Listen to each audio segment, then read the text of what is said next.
I wanted to make a quick video today about exchanging the magazine rollers on your P90 magazines. This is a relatively common modification, but there are a couple of small tricks to it that hopefully I can help you out with today. Here I have our new magazine rollers ready to install. These are made from 6061 alloy bar stock. These are machined really well. They're very smooth. They don't have any marring marks, any sort of lines on them. Here I have a set of old plastic ones. You can see there's a lot of casting marks on them. They're kind of just rough in general. So this is definitely a really good upgrade that you can do for your P90 magazine to help it feed better every time. So let's get into the installation. The first thing you want to do, obviously, is make sure you do not have any rounds in your magazine. Next, you're going to take some sort of pushing tool, and you want to push this eyelet down about 1/8 of an inch. You can slide this tab, or this keeper, over just a little bit, and this can easily shoot off. You're going to slide it, son of a bitch, if you're not careful.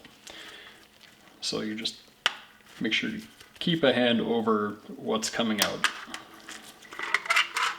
because it is spring loaded. Place that aside. Now, this long spring inside has a piece attached on the end of it that will slide out right now. That goes in one way.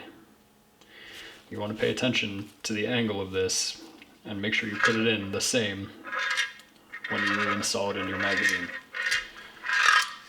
After that, your rollers just slide right out. That's pretty easy. The tough part is going back together and getting the new rollers to slide down and slide into place here, because how you want it to end up looking is like this. You want that roller to slide down and be at an angle in there, just like that, before you even install your spring. The best way I've found to do that is to hold it like this and just drop them in. And actually that went pretty quick.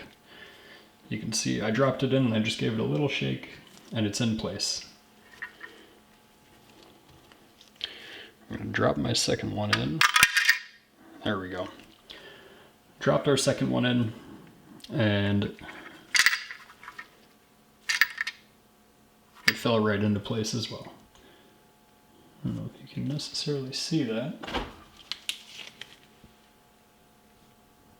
There we go.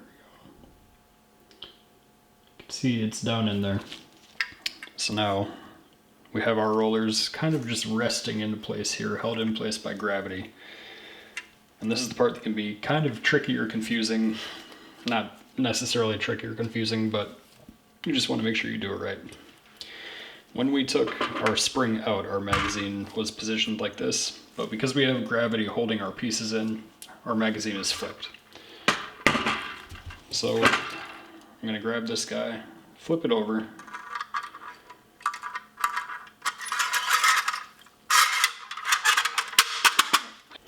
after that, I'm just going to take our keeper for the end here and install it like that. Installing the keeper can be a little bit tricky because it can come off. It's designed to come off just a half a length and it'll be released. So you want to make sure that you slide it all the way over there. Otherwise your spring is going to shoot out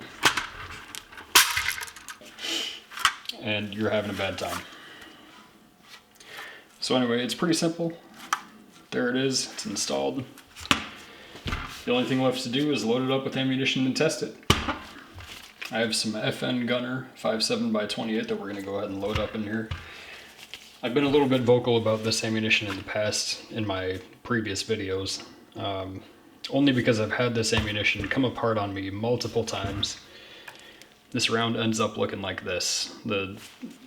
projectile will either push all the way in and spill gunpowder out, or it'll just completely come out.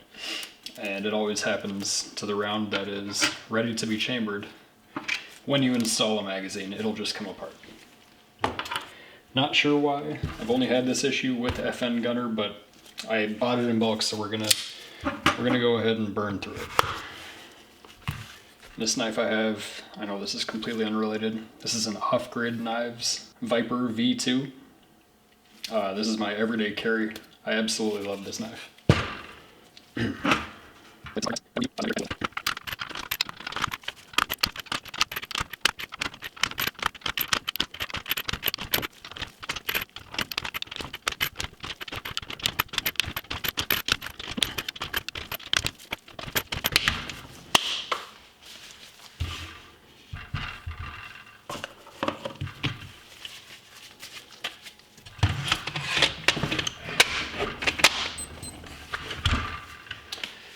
All right, let's go shoot it.